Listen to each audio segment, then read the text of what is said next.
Caitlyn Becker live for us at the courthouse in downtown Manhattan. Caitlyn, it was a big moment for the defense. It began in the middle of the afternoon. They're really trying to get under Cohen's skin.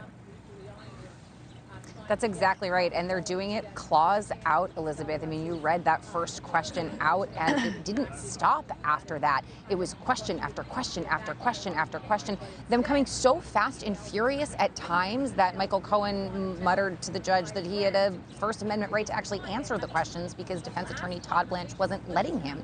It was kind of the theater of the absurd at times, and Donald Trump was loving every minute of it. He's barely reacted to Michael Cohen's testimony on direct examination.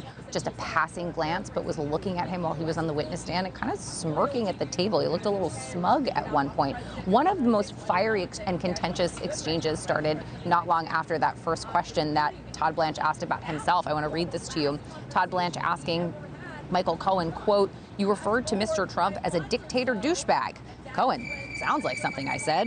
Blanche, "You said he goes right into that little cage where he belongs like a bleeping animal." It was questions like this repeated again and again and again to kind of make Michael Cohen look silly and vindictive and ridiculous. They brought up comments about him calling Trump Cheeto dusted covered, just really kind of ridiculous things. And the purpose of all of that is to undo what was done on direct examination, because Michael Cohen was calm, he was measured, and he was very believable. And he said in no uncertain terms to the jury that he did not perform those legal fees, there was not a retainer, and that those invoices were fake. And that is the crux of the entire case. So the jury really needs to believe him for the prosecution to secure a conviction. All right, Caitlyn, in the meantime, the courthouse is starting to look like a Republican convention. We had two more VP hopefuls in the audience to support Trump today.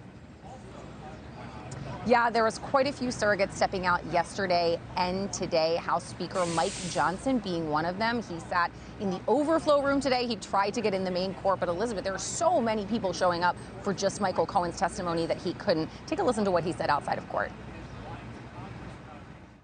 The star witness here is Michael Cohen. I just listened to a few moments of his testimony this morning, and it is consistent with what he's already done.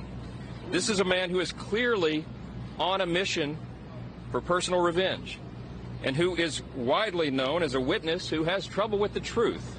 He is someone who has a history of perjury and is well known for it. No one should believe a word he says today.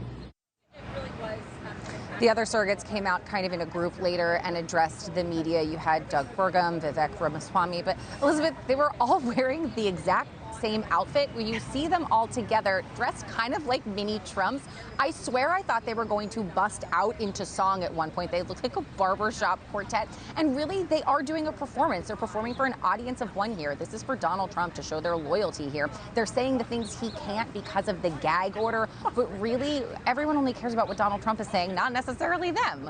Yeah, that shot is priceless that we're showing right now. All those men in their white shirts and red ties. Caitlyn Becker. The snaps to happen. Yeah, okay. Not quite. Thank you so much. All right, Thanks so much for watching. Go to joinnn.com to find NewsNation on your television provider.